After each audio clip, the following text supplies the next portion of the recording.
నమస్కారం, G news కి స్వాగతం. నేను మీ శ్రీనివాస్. ఈ రోజు వార్తల్లో విశేషాలు చూద్దాం. గ్రామాల రూపురేఖలు మార్చి వాటి ప్రతిష్ట పెరిగేలా అభివృద్ధి కార్యక్రమాలను వేగవంతం చేస్తున్నామని రాష్ట్ర వ్యవసాయ శాఖ మంత్రి కింజరాపు అచ్చెన్నాయుడు అన్నారు. జోరు వానను సైతం లెక్క చేయకుండా టెక్కలి మండలం భగవాన్పురం చింతలగార గ్రామాల్లో పర్యటించి మొత్తం 5.27 కోట్ల విలువైన పలు అభివృద్ధి పనులకు శంకుస్థాపనలు, ప్రారంభోత్సవాలు చేశారు. చింతలగారలో 17.6 లక్షలతో జలజీవన్ మిషన్ రక్షిత మంచినీటి పథకానికి శంకుస్థాపన చేశారు. రైతులకు పట్టాదారు పాసు పుస్తకాలను పంపిణీ చేసి రైతుల భూ హక్కులకు సంపూర్ణ భద్రత కల్పించటమే కూటమి ప్రభుత్వ లక్ష్యమని తెలిపారు. అన్నదాత సుఖీభవ పథకం కింద రైతులకు 20,000 పెట్టుబడి సాయం అందిస్తున్నామని, ఎన్నికల్లో ఇచ్చిన ప్రతి హామీని అమలు చేస్తున్నామని చెప్పారు. మూలపేటలో 2,250 కోట్ల పెట్టుబడితో కోరమాండల్ సంస్థ పరిశ్రమ ఏర్పాటుకు 450 ఎకరాల భూమిని కేటాయించామని, దీనివల్ల స్థానిక యువతకు ఉపాధి అవకాశాలు పెరుగుతాయని పేర్కొన్నారు. టెక్కలి ఇందిరాగాంధీ కూడలి వద్ద బేబీ ఫీడింగ్ రూమ్ సులభ కాంప్లెక్స్ ను ప్రారంభించిన మంత్రి పట్టు మహాదేవ కోనేరు వద్ద ఎన్టీఆర్ కాంస్య విగ్రహ నిర్మాణానికి శంకుస్థాపన చేశారు. జిల్లా ఆసుపత్రిలో 55 లక్షలతో నిర్మించిన నూతన మార్చురీ గదిని కూడా ప్రారంభించారు. ఈ కార్యక్రమాల్లో పలువురు అధికారులు, ప్రజా ప్రతినిధులు పాల్గొన్నారు. శ్రీకాకుళం జిల్లా పలాస కాశీబుగ్గ మున్సిపాలిటీ పరిధిలో జన సైనికులు, మెగా అభిమానుల ఆధ్వర్యంలో మెగాస్టార్ చిరంజీవి 71వ జన్మదిన వేడుకలను ఘనంగా నిర్వహించారు. ఈ సందర్భంగా అభిమానులు కేక్ కట్ చేసి చిరంజీవికి జన్మదిన శుభాకాంక్షలు తెలిపారు. అనంతరం పలాస ప్రభుత్వ ఆసుపత్రికి చేరుకున్న జన సైనికులు అక్కడ చికిత్స పొందుతున్న రోగులకు పండ్లు, రొట్టెలు పంపిణీ చేసి సేవా కార్యక్రమం నిర్వహించారు. ఈ కార్యక్రమంలో నందిగాం ధర్మారావు, శంకు శ్రీకాంత్, ప్రదీప్, ఉదయ్, సాయి, శ్రీను, దీనపాత్రో, రాజ్యలక్ష్మి, కింతల సంతోష్ కుమార్, బి కిషోర్ తో పాటు భారీ సంఖ్యలో మెగా అభిమానులు పాల్గొన్నారు. లాటరీ పని మీద నరసన్నపేటకు వచ్చిన ఓ మహిళ అదృశ్యమై 5 రోజుల అనంతరం మృతదేహంగా లభించిన ఘటన కలకలం రేపింది. జలుమూరు మండలం అల్లాడపేటకు చెందిన చింతు చిన్నమ్మడు ఈ నెల 17న నోటరీ పని మీద నరసన్నపేటకు వచ్చారు. ఓ న్యాయవాది ఇంటికి నోటరీ చేయించుకునేందుకు వెళ్లిన ఆమె అనంతరం తిరిగి ఇంటికి చేరుకోలేదు. దీంతో కుటుంబ సభ్యులు ఈ నెల 18న నరసన్నపేట పోలీస్ స్టేషన్లో ఫిర్యాదు చేశారు. కేసు నమోదు చేసిన పోలీసులు మహిళ ఆచూకీ కోసం గాలింపు చర్యలు చేపట్టారు. ఈ క్రమంలో ఈ నెల 22న సార్వకోట మండల పరిధిలో ఓ గడ్డిలో చిన్నమ్మడు మృతదేహం లభ్యమైనట్లు సమాచారం. దీంతో మహిళ మృతి వెనుక అసలు కారణం ఏంటన్నది మిస్టరీగా మారింది. ఆమె సహజంగానే మృతి చెందారా లేక ఎవరైనా హత్య చేశారా అనే కోణాల్లో పోలీసులు దర్యాప్తు చేపట్టారు. ఈ కేసుకు సంబంధించి ఓ మహిళా అడ్వకేటును పోలీసులు అదుపులోకి తీసుకుని విచారిస్తున్నట్లు సమాచారం. అయితే ఈ ఘటనతో ఆమెకు సంబంధం ఉందా లేదా అన్నది పోలీసులు దర్యాప్తులో తేలాల్సి ఉంది. పోస్ట్ మార్టం నివేదిక, సీసీ కెమెరా దృశ్యాలు, ఇతర ఆధారాల ఆధారంగా పోలీసులు అన్ని కోణాల్లో విచారణ సాగిస్తున్నారు. మహిళ మృతికి గల అసలు కారణాలు, ఘటన వెనుక ఎవరైనా ఉన్నారా అనే విషయాలు దర్యాప్తు పూర్తయిన తరువాతే స్పష్టత రానుంది. పాతపట్నం నియోజకవర్గం కొత్తూరు మండలం మెట్టూరు గ్రామానికి చెందిన ముండూరు ప్రకాశ్రావు ప్రమాదవశాత్తు మృతి చెందటంతో తెలుగుదేశం పార్టీ ప్రమాద బీమా పథకం ద్వారా ఆయన కుటుంబానికి 5 లక్షల ఆర్థిక సహాయం అందించారు. ప్రకాశ్రావు భార్య ముండూరు జానకికి పాతపట్నం ఎమ్మెల్యే మామిడి గోవిందరావు 5 లక్షల ప్రమాద బీమా పత్రాన్ని అందజేశారు. ఈ సందర్భంగా ఎమ్మెల్యే మాట్లాడుతూ పార్టీ కార్యకర్తలు, వారి కుటుంబాలకు ఆపద సమయంలో ఆర్థిక భరోసా కల్పించటమే ప్రమాద బీమా పథకం లక్ష్యమన్నారు. ఈ కార్యకర్తల సంక్షేమానికి తెలుగుదేశం పార్టీ ఎల్లప్పుడూ ప్రాధాన్యత ఇస్తుందని, వారి కుటుంబాలకు ఏ కష్టం వచ్చినా అండగా నిలుస్తామని తెలిపారు. కార్యక్రమంలో స్థానిక పార్టీ నాయకులు, కార్యకర్తలు, గ్రామ పెద్దలు పాల్గొన్నారు. మా గ్రామానికి నెట్టూరు గ్రామం, మా గ్రామానికి చెందిన ఎలక్ట్రీషియన్ మండూరు ప్రకాశ్రావు అనే ఒక ఇంటి చెత్త. ఆయన కష్టంతోనే ఆ కుటుంబం జీవనోపాధి చేసుకున్నది. ఆయనకు ఒక కుమారుడు కుమార్తె. ఆయన చేసిన స్కిల్స్లో తోట చూచార్చు కైట్ షాప్తో ఆయన దుర్మరణం జరిగింది. అప్పుడు ఈ విషయం వాళ్ళు టీడీపీ సభ్యత్వం వాళ్ళు ఉండేది చేయించాము. ఇది మన స్థానిక ఎమ్మెల్యే గారు అయినటువంటి గౌరవనీయులు శ్రీ మావి గోవిందరావు గారికి తెలియపరిచాము. ఆయన తక్షణమే చర్యలు చేపట్టి విజయవాడ ఆఫీస్ పంపించి దానిపైన ఎంతో శ్రద్ధ బాధ్యత వదిలిచి ఇది దిక్పేట కుటుంబాన్ని గ్రహించి ఆయన వీళ్ళది తక్షణమే ఇన్సూరెన్స్గా ఉన్నటువంటి సత్యత్వానికి ఉన్నటువంటి ఇన్సూరెన్స్ 5 లక్షల రూపాయలు వాళ్ళ అకౌంట్కి ఆగస్టు 12వ తారీఖున వేయడం జరిగింది. అందుకు మా గ్రామస్తులైన వారి తరపున ఎటు గ్రామానికి మా తరపున ఏచెర్ల మండలం కుశాలపురం పంచాయతీకి చెందిన ప్రముఖ వ్యాపారవేత్త, సామాజిక సేవా దృక్పథం కలిగిన సూర శ్రీనివాసరావు జీవన ప్రస్థానం ఎంతో మందికి స్ఫూర్తిదాయకంగా నిలుస్తోంది.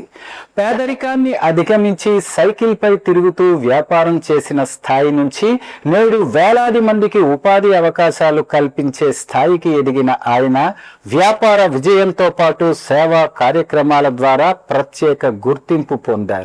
కష్టాలను అవకాశాలుగా మలుచుకుని ఒక్కో మెట్టు ఎక్కుతూ వ్యాపార రంగంలో తనకంటూ ప్రత్యేక స్థానాన్ని సంపాదించుకున్న శ్రీనివాసరావు సంపాదించిన దానిలో కొంత భాగాన్ని సమాజానికి తిరిగి అందించాలనే సంకల్పంతో ముందుకు సాగుతున్నారు. ఆయన ఆధ్వర్యంలోని SSR చారిటబుల్ ట్రస్ట్ ద్వారా సుమారు 2500 మందికి ఉపాధి అవకాశాలు కల్పించటంతో పాటు అనేక సేవా కార్యక్రమాలు నిర్వహిస్తున్నారు.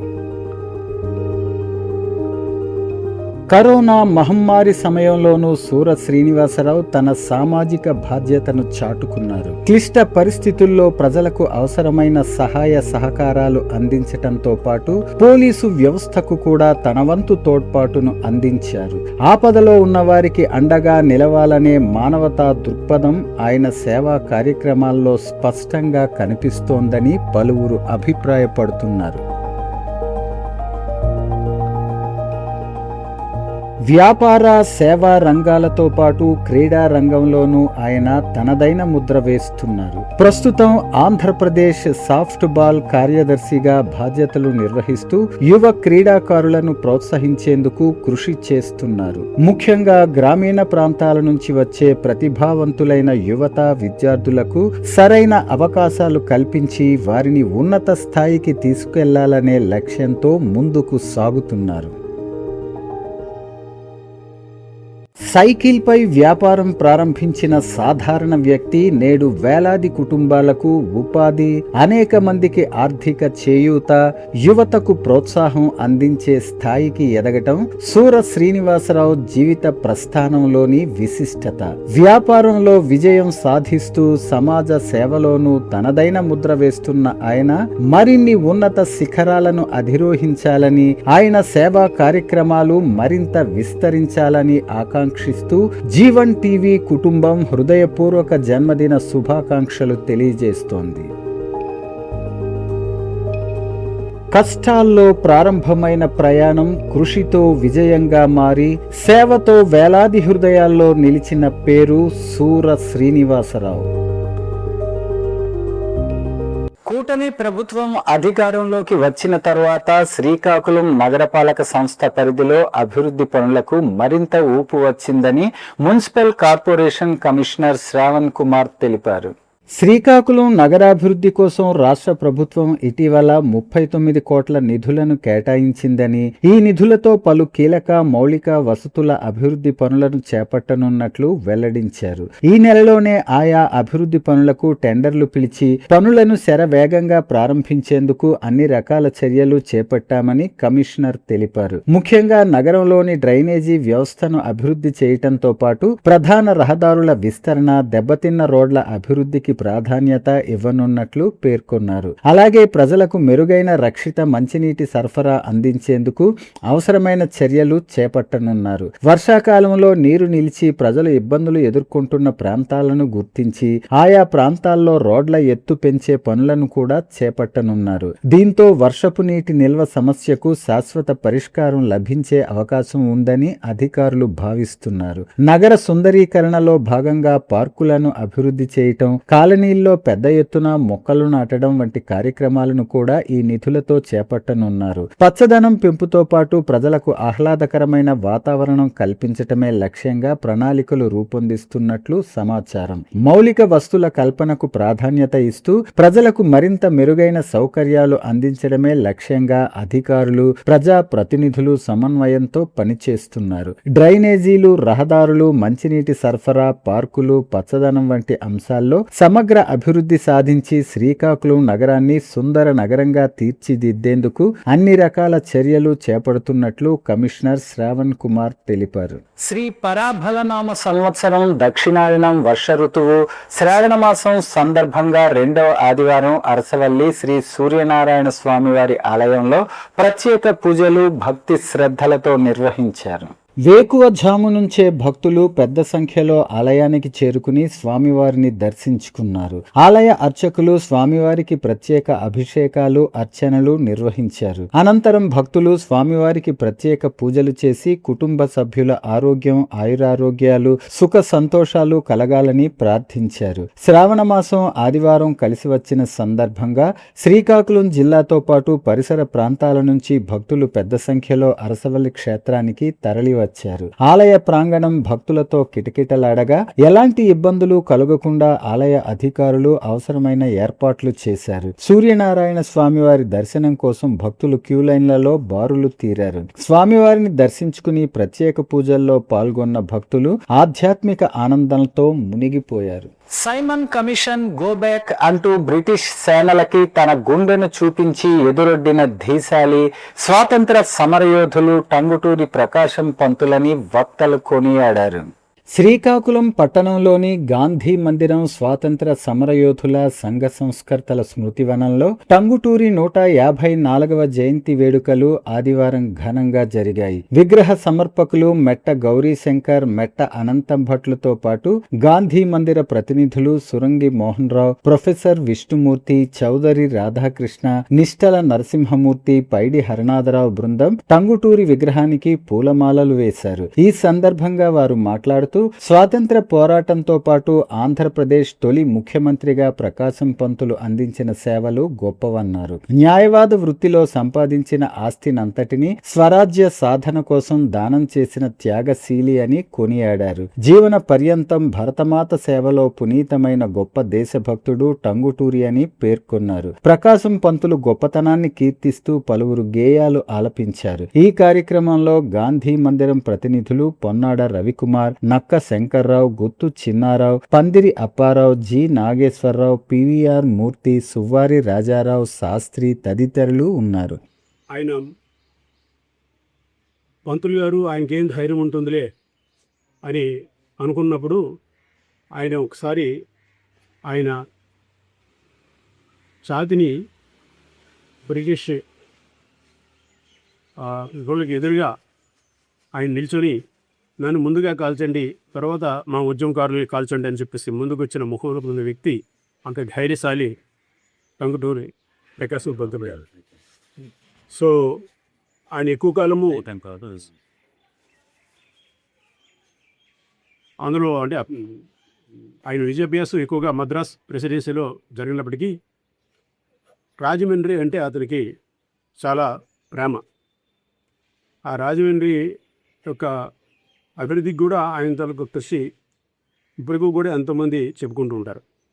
కాబట్టి అటువంటి బహురత్న వ్యక్తిత్వాల యొక్క జయంతి మన గాంధీ మందిరంలో ఈరోజు జరుపుకోవటం, ఆ విగ్రహాన్ని సమర్పించిన మన గాంధీ మందిరానికి గౌరీశంకర్ గారు, భక్తులు గారు వాళ్ళ కుటుంబం ప్రత్యేకించి మన గాంధీ మందిరం తరపున ఆ తాలూకా అభినందనలు, ధన్యవాదాలు తెలియజేస్తూ సెలవు తీసుకుంటున్నాను. తమ న్యాయపరమైన డిమాండ్లను ప్రభుత్వం వెంటనే పరిష్కరించాలని కోరుతూ శ్రీకాకుళం రిమ్స్ జూనియర్ డాక్టర్లు నగరంలో భారీ ర్యాలీ నిర్వహించారు. రాష్ట్ర వ్యాప్తంగా గత 13 రోజులుగా వివిధ రూపాల్లో నిరసన కార్యక్రమాలు చేపడుతున్నప్పటికీ ప్రభుత్వం ఎటువంటి స్పందన లేకపోవడంపై జూడాలు ఆందోళన వ్యక్తం చేశారు. జూనియర్ డాక్టర్లకు సంబంధించిన స్టైఫండ్ పెంపు, పదవీ విరమణ వయస్సు పెంపు తదితర న్యాయపరమైన డిమాండ్లను ప్రభుత్వం తక్షణమే పరిష్కరించాలని వారు డిమాండ్ చేశారు. వైద్య విద్యను అభ్యసిస్తూ ప్రభుత్వ ఆసుపత్రుల్లో విధులు నిర్వహిస్తూ ప్రజలకు వైద్య సేవలు అందిస్తున్న తమ సమస్యలను ప్రభుత్వం పట్టించుకోవాలని కోరారు. ర్యాలీలో పాల్గొన్న జూనియర్ డాక్టర్లు తమ డిమాండ్లను పరిష్కరించాలని నినాదాలు చేస్తూ నగరంలో ప్రదర్శన నిర్వహించారు. సమస్యలు పరిష్కరించే వరకు తమ ఆందోళనను కొనసాగిస్తామని స్పష్టం చేశారు. రాష్ట్ర వ్యాప్తంగా జూనియర్ డాక్టర్లు చేపడుతున్న నిరసనలకు ప్రభుత్వం వెంటనే స్పందించి చర్చలు జరిపి సమస్యలకు పరిష్కారం చూపాలని వారు కోరారు. వైద్య రంగానికి సంబంధించిన సమస్యలను పరిష్కరించడం ద్వారా జూనియర్ డాక్టర్లకు న్యాయం చేయటంతో పాటు వైద్య సేవలు సజావుగా కొనసాగేందుకు ప్రభుత్వం చర్యలు తీసుకోవాలని విజ్ఞప్తి చేశారు. అందరికీ నమస్కారం. నా పేరు Shashibhushan, AP JUDA GMC Srikakulam. మా డిమాండ్స్ మీకు ముందు నుంచి అందరికీ తెలిసిందేనండి.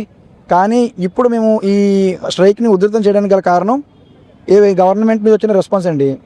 యూనిలాటరల్గా మాతో సంప్రదింపులు జరపకుండా, మాతో ఎటువంటి డెసిషన్ ఫైనలైజ్ అవ్వకుండా వాళ్ళంతటా వాళ్ళే ఒక ప్రెస్ రిలీజ్ ఇచ్చేశారు. అది 3% మాత్రమే ఇస్తామని.